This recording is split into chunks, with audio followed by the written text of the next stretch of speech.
오늘 우리에게 주시는 하나님의 말씀은 창세기 1장 27절에서 28절, 마태복음 5장 3절 말씀입니다.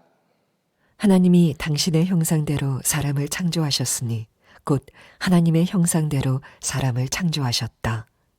하나님이 그들을 남자와 여자로 창조하셨다.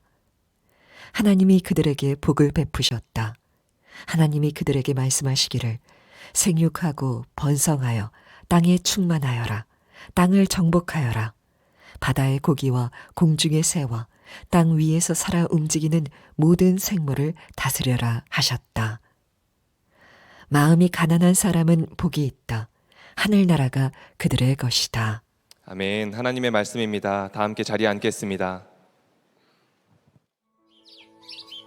우리 가정에 무엇을 더하면 좋을까요?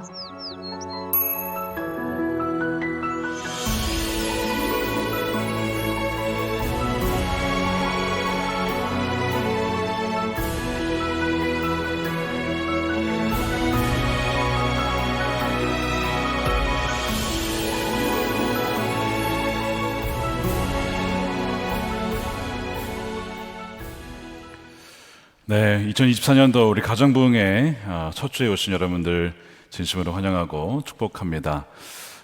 지난 수요일에 어버이날이어서 우리 갈렙 오전 예배 때 우리 아버지 어머니들 축복해 드렸는데, 혹시 또 이 자리에도 많은 우리 아버지 어머니들 또 우리 부모님들 와 계실 텐데, 우리 길러주시고 또 우리 자녀들을 양육하시는 그 수고에 감사하면서 서로 우리 감사의 박수 하도록 하겠습니다.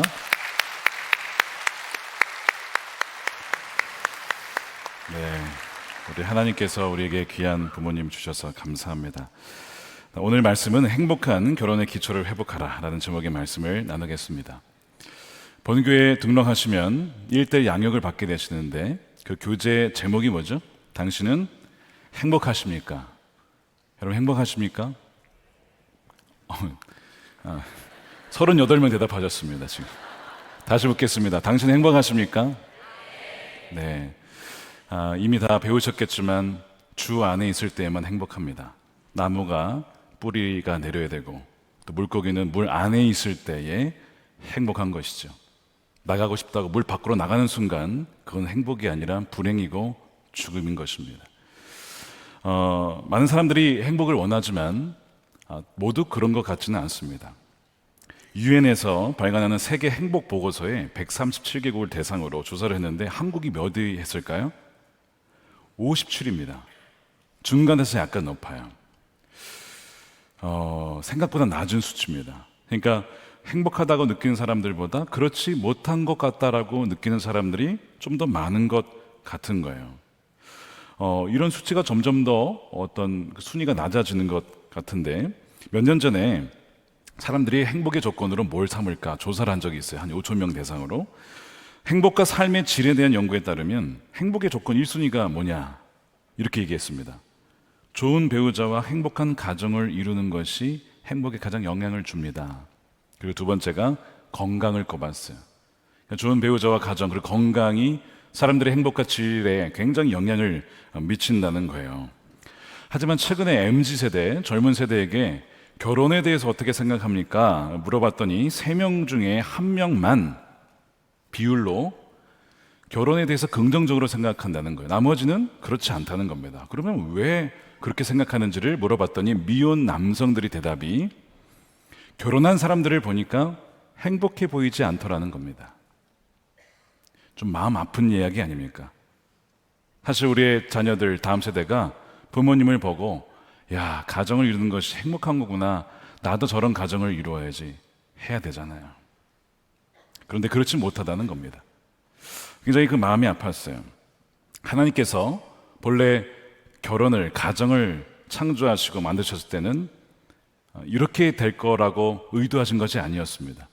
근데 지금 많은 가정들이 깨어지고 상처를 받고 또 그 은혜를 누리지 못하는 가운데 살아가게 되었습니다. 결혼에 대해서 성경은 창세기에서 벌써 말씀을 하고 있어요. 오늘 우리가 읽었지만 창세기 1장 27절에 하나님이 당신의 형상대로 사람을 창조하셨다. 하나님의 형상대로 사람을 창조하셨는데 하나님이 그들을 남자와 여자로 지으셨다라고 하면서 2장을 가면 좀 더 구체적으로 그걸 묘사하고 있습니다. 아담을 하나님이 창조하셨는데 혼자 사는 것이 보기에 좋지 않았다라고 보시는 겁니다. 물론 그 당시에 동물들이 많았어요. 반려견, 반려묘 많았습니다. 그러나 아담은 거기에 만족하지 못했습니다. 똑같은 남자를 만들어서 붙여줄 수도 있었는데 하나님은 남자가 아니고 여자를 만드셨는데 아담을 잠재우신 후에 갈비뼈에서 하나를 빼어서 여자를 창조하셨다라고 말씀을 합니다. 그래서 성경의 2장, 창세기 2장 23절이죠. 이렇게 말씀하세요. 그때 그 남자가 말하였다. 이제야 나타났구나. 이 사람 뼈도 나의 뼈, 살도 나의 살, 남자에게서 나왔으니 여자라고 부를 것이다. 그래서 히브리어로 이 남자와 여자를 이시와 이샤라고 이렇게 했어요. 어근이 두 개가 같습니다. 같아요. 그래서 이 어근의 의미를 보면 약하다, 부서지기 쉽다라는 거예요. 우리 연약한 인간이죠. 어원이 같다는 것은 남편과 아내는 곧 한 몸이다. 근원이 같다. 내가 너고 너가 나다. 그런 존재로 둘을 만드셔서 하나 되게 하시는 거예요. 요즘에 이제 결혼 주례를 제가 종종 하다 보면 특송이 있잖아요. 많은 특송이 있는데 많은 특성이 어떤 걸 부르냐면 이씨가 이샤에게 라고 많이 부릅니다. 저도 사실 결혼 주례하면서 처음 들었어요. 예전에. 근데 요즘엔 굉장히 보편화됐죠. 가사가 굉장히 길어요. 이게 반복되는 이런 게 아니라 그냥 쭉 가는 겁니다. 이런 내용이 있어요. 그대를 사랑하겠소. 딴 여잔 보지 않겠어. 그래서 이게 축가로 쓰이는 거예요. 딴 여자 보지 말라고. 수많은 여자 중에 그렇잖아요. 지구상에 수많은 여자 중에 당신이 내 아내라서 너무 행복하오. 여러분 행복하시죠? 행복. 네, 상황을 알겠습니다. 제가 지금 상황을 알겠습니다. 자, 그 다음에 이샤가 무슨 얘기를 하냐면 당신을 존중하겠소. 딴 남잔 보지 않겠소. 그 많은 이 세상의 지구상의 남자 중에 당신이 내게 와줘서 너무나 감사하오. 얼마나 감동이 됩니까?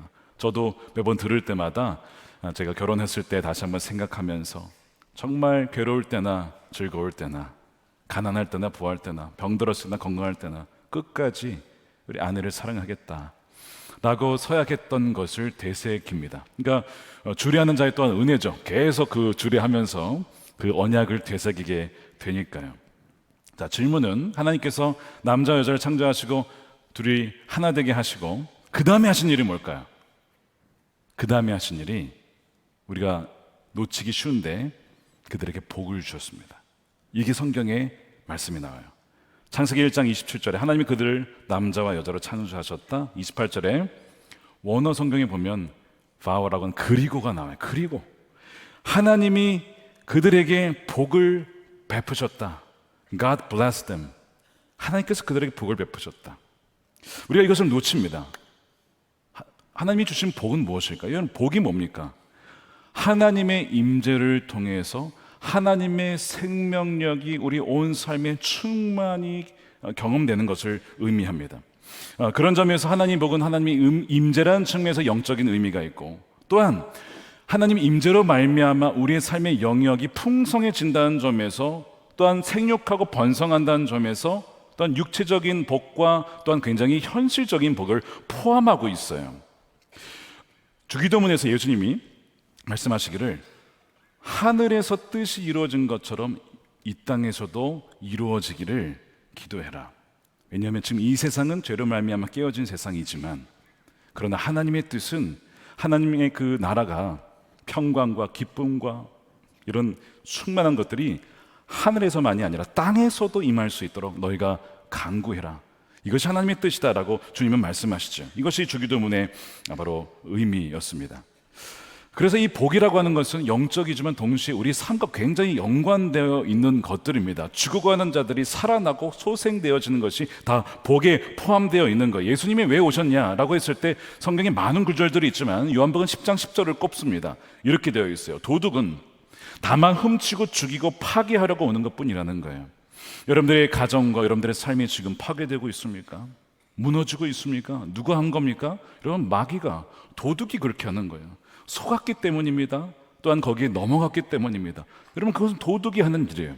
그런데 그 도둑이 파괴시키려고 하는 우리 삶과 가정을 예수님 가만 놔두지 않는다는 것이죠. 내가 그래서 왔다는 거, 예수님이. 내가 와서 나는 양들이 죽어가는 것을 살려서 생명을 얻게 하고, 그것만이 아니라 심폐소생해서 살린 정도가 아니고 그 생명이 풍성해지도록 더 넘치게 얻게 하려고 내가 왔다는 것입니다. 믿으십니까? 예수님이 오신 이유예요. 예수님이 생명이고 풍성한 삶의 근원이라고 하시는 겁니다. 그래서 예수님이 오셔서 하신 말씀이 하나님 나라가 이 땅 가운데 임하였다. 이미 그걸 선포하시면서 그냥 말로만 한 게 아니고 아픈 사람들, 병든 사람들, 귀신 들린 사람들, 소외된 사람들 찾아가서 그들을 치유하고 회복시키셨어요. 마음에 사회적으로 외롭고 배척당한 사람들도 함께 하면서 그들이 하는 나라에서 멀리 있는 것이 아니다라고 품어주셨단 말이에요. 그러면서 그 먹을 거 없는 자들에게는 기적을 베푸셔서 음식을 주시기도 하시고, 그러니까 예수님이 하시는 얘기는 단지 말만이 아니고 영적인 메시지만이 아니고 그의 삶에서 실질적으로 변화가 일어날 수 있도록 하나님께서는 그렇게 치유하시는 총체적인 구원을 베풀어 주신 것이죠. 물론 아직 하나님 나라는 완전히 오지 않았어요. 그렇기 때문에 완벽하진 않습니다. 여전히 우리 삶에는 깨어짐과 슬픔과 아픔이 있습니다. 눈물이 있습니다. 그러나 이미 왔기 때문에, 부활로 말미암아 이미 그 하나님 나라는 침투했기 때문에 너희가 그것을 믿어야 된다라고 말씀을 하시는 거예요. 하나님이 아담과 하와에게 주신 복이 바로 이것입니다. 하나님과의 올바른 관계 속에서 그 하나님의 생명력이 나의 삶의 가정의 주위에 흘러가는 상태, 바로 이것이 하나님이 주신 복이죠. 부족함이 없었다는 겁니다. 그래서 이 결혼이라는 것이 이보다 더 좋을 수가 없었어요. 창세기 1장 31절 말씀 보세요. 하나님이 손수 만드신 모든 것, 결혼을 포함해서 모든 것을 봤는데 보시기에 참 좋았다. 개정판은 심히 좋았다라고 말씀해요. 심히 좋았다. 이것이 하나님이 만드신 결혼이었습니다. 근데 제가 여쭤봤잖아요. 여러분 행복하십니까? 라고 했을 때 왜 많은 분들이 대답을 하지 못하고 머뭇거리고 그럴까요? 행복하지 못하다는 것입니다. 또한 우리 삶에 도둑이 와서 우리 삶을 파괴시키고 빼앗으려 하는 것이 너무나 많다는 것입니다. 왜 그런가 성경에 이유가 나와 있어요. 자, 창세기 1장에서 벌써 아담이 내 뼈 중에 뼈, 살 중에 살이라 이렇게 막 그 아내를 너무 사랑했단 말이에요. 근데 불과 2장, 3장만 넘어가면 이것이 완전 바뀌게 됩니다. 아담이 뭐라고 하냐면 하나님 앞에, 하나님 왜 이 사람을 주셔서 저로 하여금 죄를 짓게 만듭니까? 이런 식으로 막 그 아내 탓을 하는 아담의 모습을 봐요. 비난을 하고 또한 누구 책임이라고 이렇게 갈등 관계로 나아가는 그런 모습을 보여지게 됩니다. 왜냐하면 하나님이 설계하신 그 기초의 원리에서 벗어났기 때문에 그래요. 결혼은 하나님께서 만드셨기 때문에 하나님 만드신 그 원리와 그 조건을 따르지 아니하면 결혼 스스로 유지될 수가 없습니다. 우리는 결혼을 스스로 유지할 수 없는 사람들이에요. 아까 뭐라고 그랬어요? 이씨와 이씨는 깨어지기 쉬운 존재라고. 그래서 이씨와 이씨뿐만 아니라 이 아담이라고 하는 이 표현의 안에 흙이며, 우리 흙으로 지어졌습니다. 얼마나 연약한 존재인지 몰라요. 근데 하나님의 영이 함께 하심으로 숨 쉴 수 있고 살아갈 수가 있는 것이지 하나님 없이는 살아갈 수가 없습니다. 그래서 하나님이 정하신 그 매뉴얼에서 벗어나게 되면요, 우리 삶에는요 무너지게 된다는 거예요. 예를 들어서 간단한 예인데 자동차 대부분 이제 휘발유, 뭐 경유도 있긴 하지만 휘발유 자동차가 있습니다. 그러면 이 자동차가 고장나지 않고 오래 탈 수 있도록 하려면 어떻게 해야 될까요? 뭐 여러 가지가 있죠. 뭐 정비를 자주 하면서 고장난 것은 없는지 엔진 오일들 갈고 여러 가지가 있겠죠. 근데 무조건 지켜야 되는 게 하나 있습니다. 그 휘발유 차는 휘발유만 넣어야 된다는 거예요. 그게 그 자동차가 지어진 모습입니다. 나는 휘발유가 비싸니까 나는 옥수수유를 한번 넣어볼 거야. 내 마음이자 내 차인데 뭐 어때? 라고 하면 차가 가겠습니까? 뭐 그런 분은 없겠지만 종종 경유를 넣는 경우가 있습니다. 지금은 이제 이게 들어가는 게 달라서 막아져 있지만 예전에는 경유를 넣는 거야. 그리고 가다가 털털털하고 사가서 봤더니 기름을 딴 걸 넣은 거예요. 여러분 이게 무슨 모습이냐면 결혼이라고 하는 그것이 아름답게 세워지려면 하는 조건들이 있다는 거예요. 하나님이 세워진 조건. 그것을 어기게 되면 아무리 내가 이 결혼을 세워보려고 해도 안 된다고 하는 것을 보여주는 예입니다. 예전에 미국에서 이제 아이들이 이제 자랄 때 막내가 6살 때에 장난감을 하나 줬는데 아이들이 좋아하는 게 뭐냐면 레고잖아요, 레고. 근데 레고가 큰 거는 굉장히 복잡하지만 작은 거는 뭐 그냥 만들 수 있는 거죠. 그래서 집과 비행기를 하나 이렇게 해줬는데 제가 딱 보니까 매뉴얼을 안 보고도 만들 수 있을 것 같더라고요. 그래서 제가 딱 보니까 매뉴얼을 보지 않고 만들려고 하는데 안 되는 거예요, 이게. 장난감도 그 레고 매뉴얼 따라 짓지 않으면요. 여러분, 그래서 제가 대학을 나왔는데 이거 장난감 정도 만들 수 있지 않겠습니까? 여러분, 근데 레고를 못 만드는 거예요, 제가. 하나하나 순서에 맞춰서 그 부품이 어디에 들어가는지 정확하게 하지 않으면요, 나중에 어긋나게 되고 이상한 모양이 나와요. 분명히 그 레고의 겉표주에 있는 참 멋진 비행기고 집인데 그 모양이 안 나오는 거예요. 내가 마음대로 지으면 그렇게 되는 거죠. 차라리 6살짜리 막내에게 너가 며칠간 하면 만들 수 있어. 정말 그 아이가 며칠간 이렇게 하더니 만들더라고요. 제가 그걸 보면서 느낀 것이 그겁니다. 결혼이라고 하는, 우리 인생이라고 하는 것도 우리가 정말 마음대로 할 수 있을 것 같지만 여러분, 그렇지 않다는 거예요. 기초가 잘못되면 모든 것이 삐걱대기 시작한다는 거죠. 예수님께서 말씀 위에 세워지는 집에 대해서 비유를 하셨어요. 자, 그래서 마태복음 7장 24절에 보시면 그러므로 내 말을 듣고 그대로 행하는 사람이 있습니다. 첫 번째는 말씀을 듣고 그대로 행하는 사람이 있어요. 이 사람의 인생은 어떤 일이 있느냐? 반석 위에 집을 지은 거예요. 슬기로운 사람이라는 겁니다. 그러나 여러분, 믿는 사람들에게도 어려움이 닥칩니다. 보세요. 비가 내리죠. 홍수가 나죠. 바람이 붑니다. 성경에 보면 믿는 가정에도 얼마나 깨어지고 갈등이 많은지 몰라요. 홍수가 난대잖아요. 바람이 분대잖아요. 들이닥친대잖아요. 이런 일이 벌어져요. 그런데 무너지지 않는다는 겁니다. 이상하게 무너질 것 같은데 무너지지 않는다는 거예요. 왜냐하면 반석 위에 집을 세웠기 때문에 고난은 찾아오지만 흔들릴지언정 무너지지 않는 이유는 주님께서 그 가정의 기초가 되어주시고 주인이 되어주시기 때문이라는 거예요. 근데 다른 쪽은 누가 있냐면요, 나의 이 말을 안 듣는 게 아니에요. 듣습니다. 그럼 누구예요? 적어도 그리스도인 아닐까요? 교회 다니는 사람 아닐까요? 우리로 얘기하면 말씀을 듣는데요, 안 들으면 아예 뭐 그렇지, 듣는데 그대로 행하지 않는 사람이 있답니다. 모래 위에 자기 집을 자기 마음대로 짓는 거예요. 내가 짓고 싶은 대로 나의 인생과 가정을 짓는 거예요. 그럼 지어지긴 지어진대요. 그래서 평상시엔 괜찮다는 거예요, 이것이. 근데 언제 이것이 드러나냐? 일생의 어려움이 다가올 때에, 풍파가 다가올 때에, 그때 보면 비가 내리고 홍수가 나고 바람이 붑니다. 집에 들이닥칩니다. 아까는 무너지지 않았죠. 근데 이 집은요, 무너지는 겁니다. 무너지면 엄청나다는 거예요. 둘의 차이가 뭐예요? 안 들은 게 아니고요, 들었는데 그것을 정말 믿고 이제는 내가 예수님이 그 말씀 위에 하나씩 하나씩 마치 레고의 조립 하나하나 해 나가듯이 그렇게 나간 사람과 그렇지 않은 사람의 차이라고 하는 것이죠. 마귀가 무너뜨리는 건 맞아요. 그러나 믿는 사람에게는 마귀 유혹이 옵니다. 그러나 믿는 사람은 정말 그것을 이겨내는 것이죠. 오로지 이 마귀의 문제라고만 할 수가 없는 것이 듣고도 순종하지 않는 그것은 바로 우리에게 책임이 있기 때문에 그래요. 하나님이 지으신 결혼의 어떤 설계와 그 원리에서 내가 벗어나게 되면요, 그러면 그 집은요, 그 가정은 온전할 수가 없는 거예요. 예를 들어서 아브라함과 사라의 얘기를 한번 봅시다. 둘이 살다가 하나님께서 처음에 말씀을 하셨죠. 내가 너를 통하여서 복을 줄 거야. 민족을 이룰 거야. 그랬더니 말씀을 따라 아브라함이 갑니다. 이게 처음에 시작이에요. 말씀을 따라 갔어요. 근데 시간이 지나도 자녀가 주어지지 않거든요. 태어나지 않는 겁니다.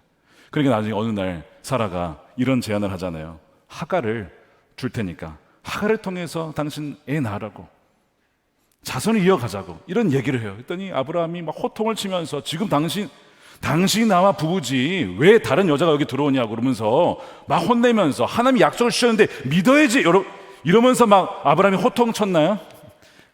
그렇지 않고요. 여러분 가만 보시면 아내가 여러분 이 하갈을 통해서 자녀를 낳으세요. 그러니까 아멘 했다는 거예요. 왜 거기서 아멘을 하냐 이거죠. 자, 말씀 보세요. 창세기 16장 2절 뒤에 보십시오. 여종과 동침하십시오. 하갈의 몸을 빌려 다른 여인을 통해서 집안의 대를 이어갈 수 있기를 바랍니다. 아브라함은 사라의 말을 따랐다. 군말 없이 따랐다는 거예요. 평소에는 움직이지도 않다가 이런 거는 잘 말을 듣는다 이거죠. 아브라함이 처음에는 하나님 말씀을 따라가다가 엉뚱한 것을 따라갑니다. 근데 여러분, 이것이 아담과 하와에게도 벌어지는 일이에요. 하와가 선악과 이거 먹으면 안 되는 거예요. 아담에게서 들었어요, 분명히. 근데 이걸 주거든요, 아담에게. 아담이 그냥 먹습니다. 그도 먹은지라. 여러분, 그 결과가 무엇이죠? 내가 내 인생과 내 집을 세울 수 있다라고 한 결과가 잘 되기를 바랬지만 안타깝게도 가정의 불화가 일어납니다. 사라가 그 임신한 하갈이 자기를 보면서 조롱한다 이거예요. 나는 이렇게 임신했는데 당신은 뭐냐 이러면서 조롱하니까 막 사라가 화가 나가지고 결국에는 남편 당신 때문에 그런 거라면서 막 가정이 싸움이 일어나죠. 결국 그래가지고 하갈을 막 쫓아내는 이런 아픔의 가정들, 이스마엘 쫓아내는 일이 벌어지게 되잖아요. 그 이후에 이스마엘이 태어나고 86세의 아브라함이 99세가 될 때까지 이 13년간의 기록이 없습니다, 여러분. 이게 무슨 얘기냐면 하나님이 아브라함과 사라에게 주셨던 약속이 딜레이, 지연되는 거예요. 왜요? 내 방법을 택한 것 때문에. 내 방법을 택한 것 때문에 약속이 성취가 되지 않고 꼬이기 시작해서 이것이 5년, 6년, 10년, 13년까지 연장이 되고 하나님은 등장하지 않은 채 침묵의 기간이 흘러요. 이 모든 것의 선택이요, 바로 거기 있었어요. 말씀이 아니라 내가 선택한 결과, 갈등, 불화, 다툼, 지연, 이 모든 것이 하나님 복에 있지 않았어요. 그러나 참 하나님 은혜로우시죠. 기다려주셨다가 그 과정을 지나쳐서 99세에 나타나셔서 아브라함아, 내 앞에서 이제 완전해야 된다.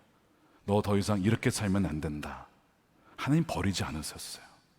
그에게 찾아오셔서 너가 내년 이맘때에 아들을 낳을 거야. 너무나 하나님 자비로우신 분이세요. 많은 가정이 이 복된 결혼을 누리지 못하는 이유가 바로 여기에 있습니다. 하나님의 말씀을 들었지만 별로 중요하게 여기지 않고 여전히 내 방식을 쫓아 살았기 때문에 그렇습니다. 그러니까 아담과 하와가 분명히 다 줄 테니까 이것만은 먹지 말아라라고 하는, 그래서 정말 이 아담과 하와가 하나님 말씀에 순종하는지 안 하는지를 알려면 이 선악과를 보면 되는데 굳이 먹지 말라는 그 하나를 먹는 바람에 하나님처럼 되고 싶고 하나님 없이도 스스로 독립하여 자립하여 살고 싶은 그 마음, 그것이 바로 문제가 되어서 에덴 동산에서 쫓겨나게 되는 것이죠. 그래서 가정이 이제 깨어지게 되는, 어려움을 겪게 되는 거예요. 여러분, 결혼이라고 하는 것이 단지 사회적인 합의 정도가 아닙니다. 법적 결혼 정도가 아닙니다. 성경 뭐라고 하냐면 예수님께서 말씀하셨는데 결혼은 하나님이 짝지어 주신 거라는 거예요. 자, 그것이 마태복음 19장 4절에 나오죠. 창세기 말씀 예수님이 인용하십니다. 예수께서 대답하셨다. 사람을 창조하신 분이 처음부터 그들을 남자와 여자로 지으셨다는 것과 그리고 그가 말씀하시기를 그러므로 남자는 아버지와 어머니를 떠나 자기 아내와 합하여 둘이 한 몸이 될 것이다 하신 것을 너희는 아직 읽어보지 못하였느냐. 그러므로 그들은 이제 둘이 아니라 한 몸이다 라고 하면서 하나님이 짝지어 주신 것을 사람이 나누어서는 안 된다, 갈라놓아서는 안 된다 라고 하는 거예요. 둘은 그냥 하나의 사회적 합의를 통해서 만난 것도 아니고 단지 법적인 혼인관계 정도만이 아니라 종이에 쓰여져 있는 법적 혼인관계다라고 한 정도가 아니고 하나님이 짝지어 주신 영적인 관계라는 겁니다. 굉장히 중요한 포인트인데 우리는 이것을 놓치고 있어요. 하나님이 함께 엮어주시고 하나 되게 하신 존재가 바로 결혼이라고 하는 것이죠. 이것이 결혼의 본질입니다. 이것이 결혼의 기초입니다. 바로 여기에 하나님이 복을 주신 거예요. 하나님이 함께 하심으로 말미암아 아무것도 아닌 두 존재가, 연약한 존재가 하나 되게 할 수 있었도록 둘이 마치 접착처같이 저의 영적인, 정서적인, 육체적인 모든 것이 하나 되게 할 수 있었던 것은 하나님이 영이에요. 그러므로 말미암아 복이 주어진 건데 하나님 반역하여서 영이 떠나니 뭐가 됩니까? 이것이 어그러지기 시작하는 겁니다.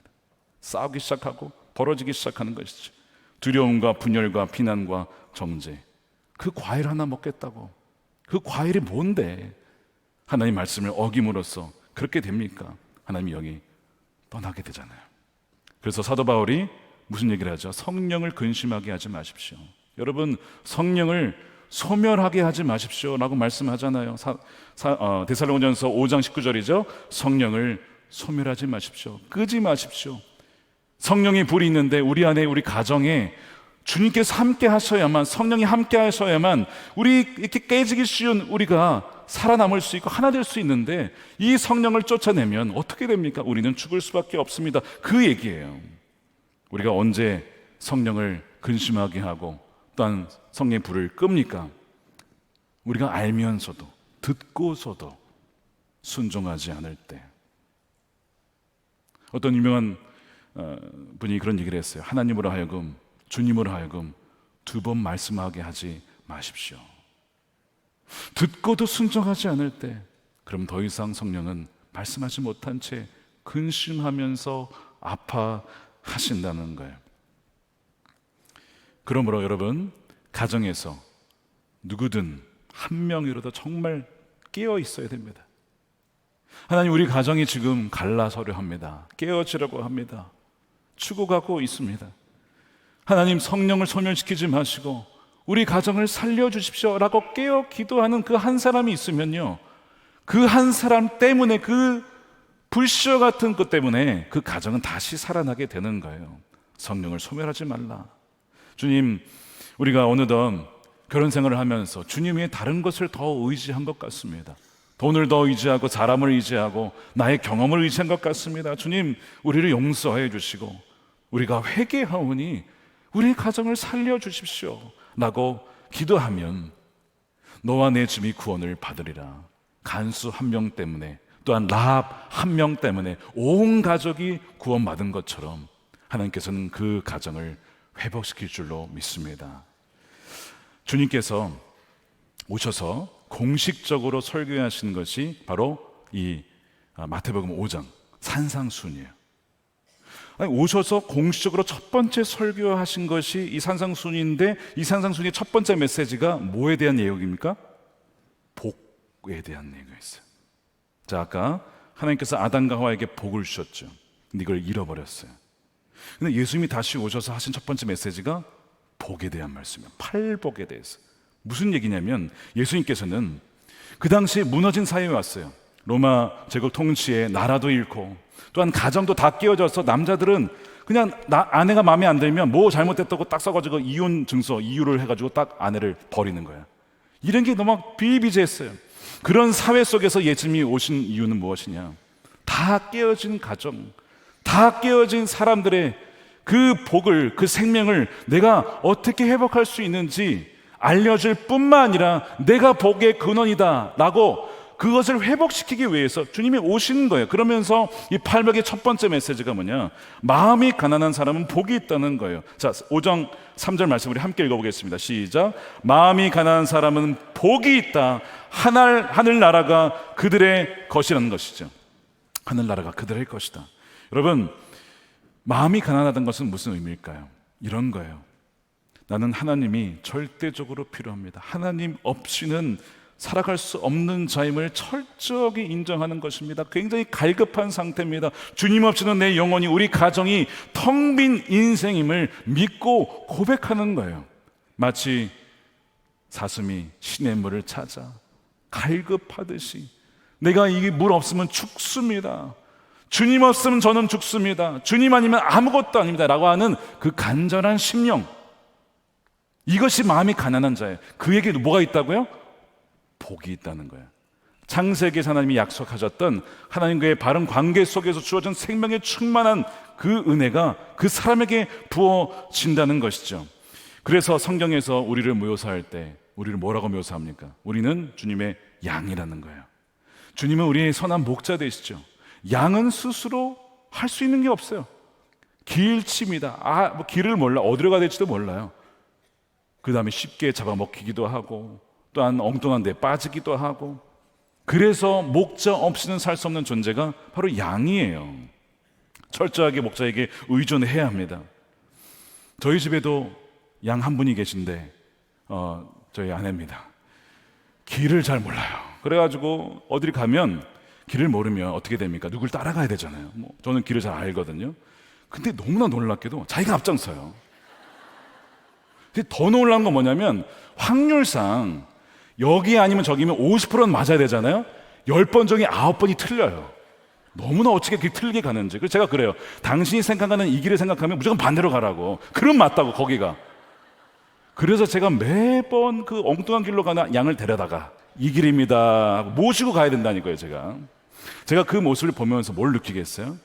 왜 주님이 우리를 양이라고 불렀는지. 아니 모르면 주님 어떻게 해야 됩니까? 묻고 그냥 주님 말씀 안 하시면 가만히 있어야죠.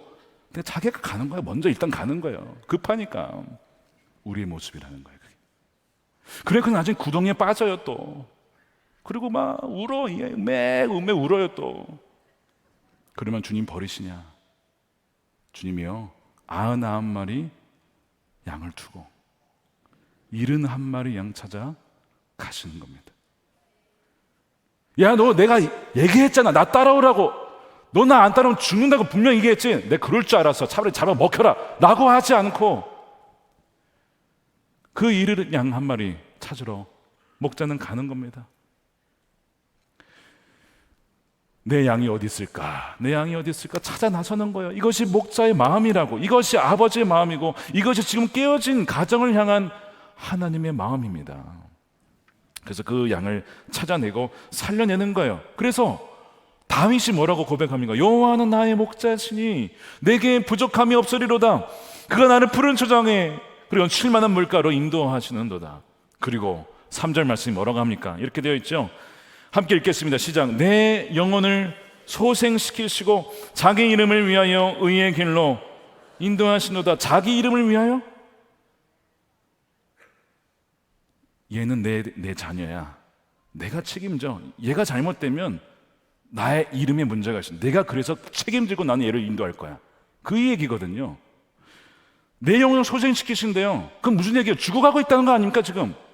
다윗이 죽어갈 때가 너무나 많았는데 그때마다 하나님은 나에게 찾아오셔서 구덩이에 처박혀서 있는 나를, 버려진 나를, 내 마음대로 갔던 나를 소생시키셨다는 거예요. 이건 리바이브, 다시 살리신 거예요. 아, 이제 죽는 건 아니에요. 심폐소생술 해가지고 살려내는 겁니다. 살려내는 정도가 아니고 새롭게 하시는 거예요. 이것이 이 소생이라고 하는 히브리어 슈브의 의미입니다. 돌이키게 하시는 거예요. 원래 하나님이 주셨던 복을 회복하게 하시는 겁니다. 그분이 누구시라고요? 우리의 선한 목자 되신 주님이십니다. 여호와는 우리 목자 되시니 소생시키신다. 우리를 살리실 수 있는 분, 새롭게 하실 수 있는 분, 다시 시작하게 하실 수 있는 분은 오직 우리 주님이신 줄 믿으시고 축복합니다. 그래서 우리가 지금 살아있는 거예요. 그래서 우리가 살아있는 거예요. 그 일은 한 마리 포기하지 않으셨기 때문에. 여러분 꼭 기억하십시오. 여러분들의 삶에 복보다 저주가 더 많다라고 혹시 생각하시는 분 계십니까? 나에게는 하나님 보시기에 하나님 제 인생에는 복보단 저주가 더 많았던 것 같습니다. 이유는 모르죠. 정확히 알 수는 없습니다. 그렇지만 오늘 성경에 복음이 있어요. 뭐라고 하시냐면 주님은요, 내가 온 이유가 생명을 얻게 한다고 했잖아요. 아까 풍성한 삶을 얻게 한다. 어떻게 그러냐? 우리는 주님을 떠나 살았기 때문에 저주를 받을 수밖에 없는 게 율법의 약속이 사실. 에발산에서 백성들을 모아놓고 하나님 말씀이 순종하면 복을 받습니다. 아멘 했어요. 떠나면 저주를 받습니다. 거기도 아멘을 했습니다. 이게 이제 율법이에요. 하나님 말씀 떠나면 저주를 받는데요. 이게 구약 메시지 아닙니까? 율법 메시지. 근데 주님은요, 우리가 연약해서 우리 힘으로 말씀에 순종할 수 없다는 걸 너무 잘 알아요. 그럼 그 결과가 뭐라고요? 저주라고, 저주. 근데 그 저주를 받으라고 그냥 넌 저주받고 죽어라가 아니고 주님이 오셔서 우리가 받을 저주를 대신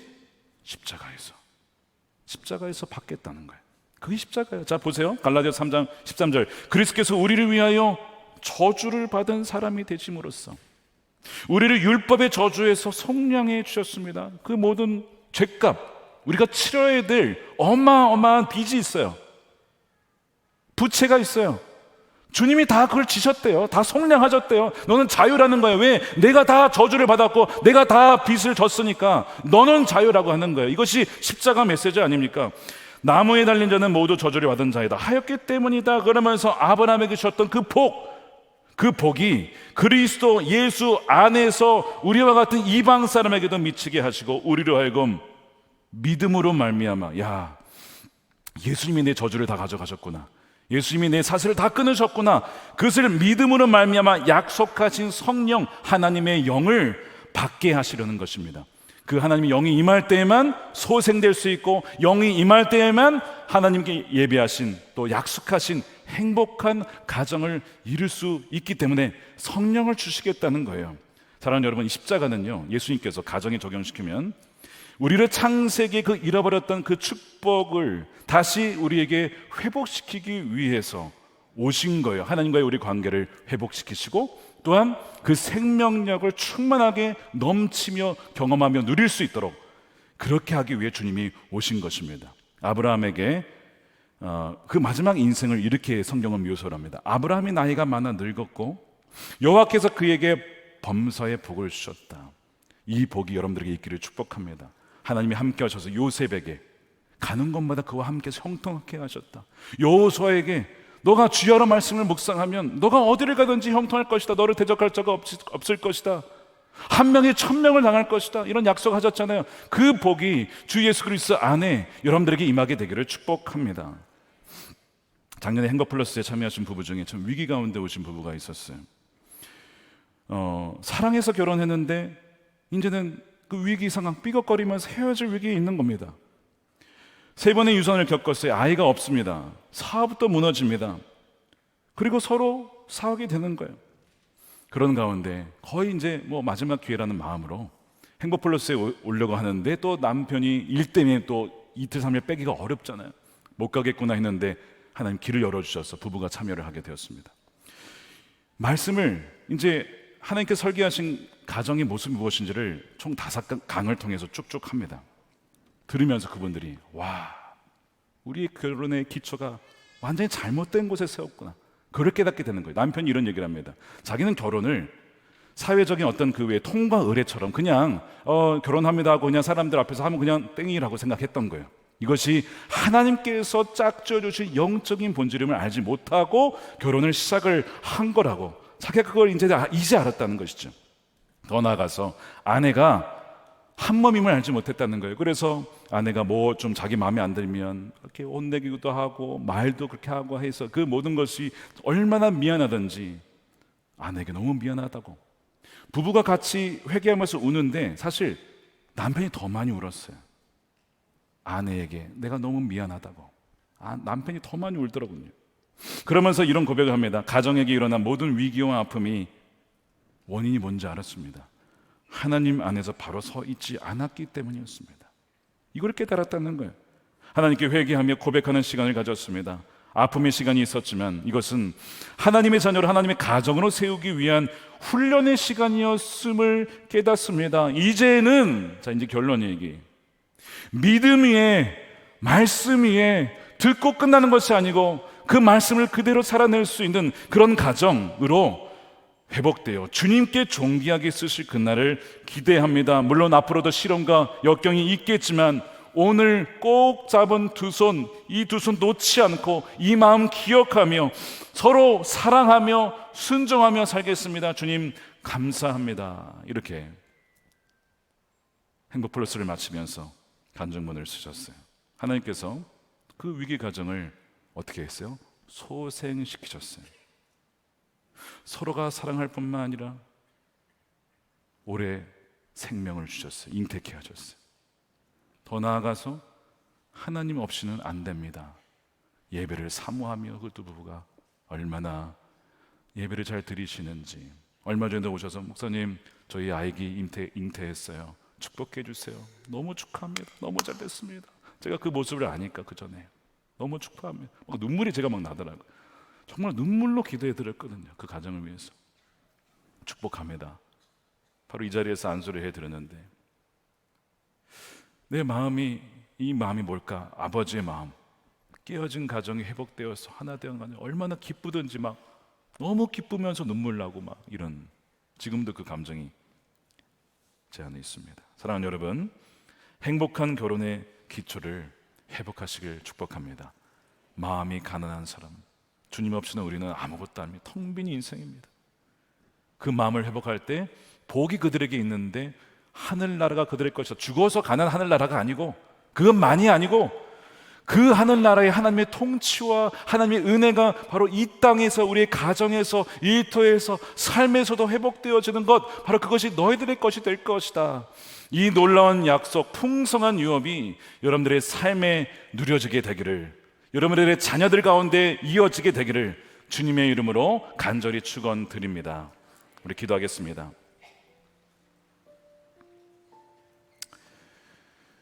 믿는 가정도 참 아픔이 많고 갈등이 많습니다.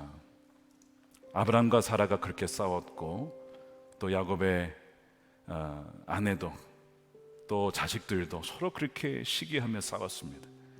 믿는 가정이라고 이러면 어려움이 없지 않고 갈등이 없지 않습니다. 아까 말씀드렸듯이 예수님께서 말씀하신 것처럼 믿는 가정, 믿고 순종하는 가정에도 풍파가입니다. 홍수가 들이쳐서 야 이거 망하겠구나 싶을 때가 믿는 가정에도 있다는 거예요. 그런데 뭐라고 되어 있습니까? 무너지지 않는다. 무너지지 않는다. 그것은 우리 힘이 아닙니다. 우리 가정을, 우리 인생을 주님께서 붙잡고 계시다는 것입니다. 주님께서 우리의 기반이 되어주시고 우리의 집의 주인이 되어주시고 우리의 전부가 되어주시기에 사망의 음침한 골짜기로 지날지라도 해를 두려워하지 아니할 것은 주께서 나와 함께 하심이라. 여러분들의 가정에 어려움이 있다면 이 시간 고백하십시오. 주님, 제가 저의 집을 그냥 지으려고 했습니다. 인생의 집, 가정의 집을 제 마음대로 지으려고 했습니다. 회개합니다. 받을 모든 저주를 주님께서 대신 져주심에 감사를 드리며 다시는 그전과 같이 살지 않겠습니다. 나의 모든 저주를 다 속량하신 주님 믿습니다. 이제는 주 예수 그리스도 안에서 신령한 복이 하늘에서뿐만 아니라 이 땅에서 우리의 가정 가운데, 우리 자녀들 가운데 그렇게 흘러가게 하여 주시옵소서. 우리 함께 통성으로 기도하겠습니다. 아버지 하나님 감사합니다. 이 시간에 아버지 하나님 생명의 말씀으로 나가주시면 감사합니다. 주님 아버지, 우리 무너질 수 없어 끝까지 어린 양 찾아가시는 우리 아버지의 마음을 따라 살아가시옵소서. 아버지 하나님 살려주시는 대로 하나님 주시옵소서. 아버지, 내 마음대로 살다가 죽어가는 사람들이 얼마나 많은지, 그렇게 무너져가는 가정이 얼마나 많은지 모릅니다. 주님, 우리 가정들을 살려주시고 회복시켜주시기를 주님을 찬양합니다. 우리 모든 저주를 십자가에서 다 속량하신 주님을 찬양합니다. 아버지, 평생 우리 부를 찬양 예수 그리스도, 그분 안에 모든 것이 있습니다. 그분 안에 모든 은혜와 풍성함이 있습니다. 오 주님, 여호와께서 우리를 소생시켜 주시고 의의 길로 우리를 인도하여 주시옵소서.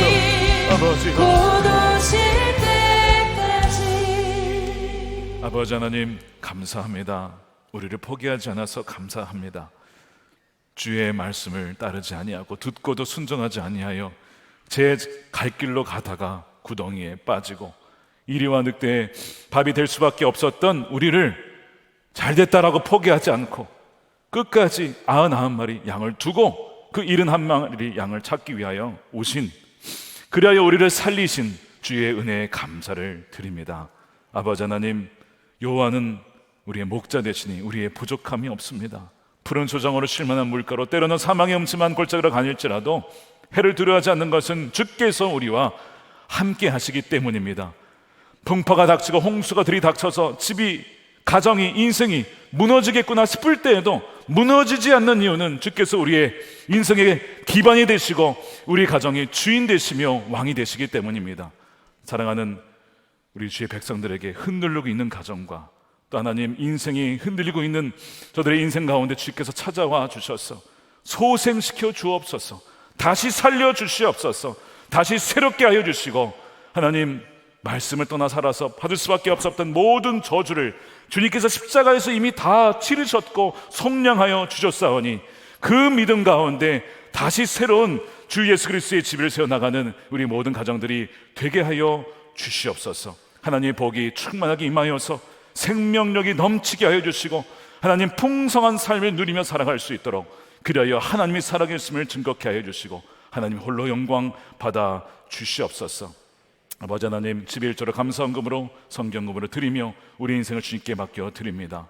하나님, 쓰이는 곳곳마다 하나님 살아나는 역사, 소생케 되는 역사가 있게 해주시고, 특별히 우리 다음 세대가 부모 세대를 보면서 나도 저런 복된 가정을 이루고 싶다라는 마음을 가지고 세세토록 주님이 오시는 그날까지 건강한 가정과 세대를 이루어나갈 수 있도록 우리 자녀들 가운데 복에 복을 더하여 주시옵소서. 이 나라가 하나님을 경외하는 나라가 되게 하시고, 정치, 경제, 사회, 문화, 교육, 가정의 각 영역 속에 성령이 임하여 주셔서 하나님의 사람들을 통하여, 깨어있는 이들을 통하여 하나님 나라가 이 땅 가운데 임하게 하여 주시옵소서.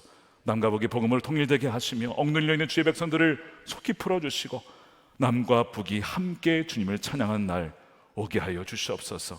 땅끝까지 복음이 증거되어 주님이 다시 오시는 날 어느 한 명도 밖에 울며 하나님 소외되는 일이 없이 우리 모두가 주님을, 그 영광의 주님을 맞이할 수 있도록 주여 우리를 주의 길로, 의의 길로 인도하여 주시옵소서. 감사드리며 예수님의 이름으로 축복하며 기도드립니다. 아멘. 우리 다 같이 일어나셔서 우리 찬양하면서 우리 봉헌 드리겠습니다. 믿음으로 서리라. 우리 함께 찬양하겠습니다. 우리가 세워나가야 될 영역, 특별히 가정이라는 하나님 나라 위에서 우리 함께 찬양하며 고백하겠습니다.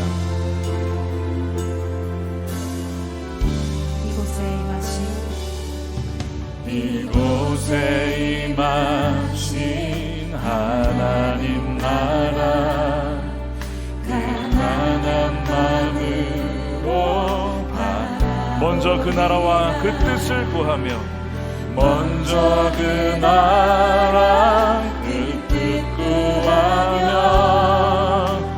나의 삶들이 주님이 맡기신 하나님 나라, 주님이 맡기신 하나님, 믿음의 눈으로 바라봅시다. 믿음의 눈으로 바라보, 하늘의 뜻이 이 땅 가운데, 하늘의 뜻이 이 땅 완성될 그날까지, 우리 두 손 들고 찬양합니다. 믿음 다하여, 믿음 다하여 그 위에 서리라. 하나님의 나라는 무너지지 않으리. 믿음 다하여 그 나라 세워, 주님 오실 때까지, 주님 오실 때까지 믿음 다하여 그 위에 서리라. 믿음 다하여 그 위에 서리라. 하나님의 무너지지 않습니다. 무너지지 않으리. 믿음 다하여 그 나라 세워가리라. 주님 곧 오실 때까지. 기도하겠습니다. 이제는 우리 가정에, 우리 인생에 반석 되시고 왕이 되신 예수 그리스도의 크신 은혜와 하나님 아버지의 측량할 수 없는 풍성하신 하나님의 사랑과 자비하심과 성령님의 가망감동, 우리를 떠나지 아니하시는 가망감동 내주하심이 오직 성령을 따라 하나님의 임재 가운데, 또한 하나님 말씀 위에 하나님의 가정과 나라를 세워나가자 결단한 사랑하는 우리 모든 성도들 머리 위에 저들의 가정과 일터와 사랑하는 자녀들과 이 교회와 사랑하는 이 나라와 민족 가운데 영원히 함께 하시기를 간절히 축원하옵나이다. 아멘.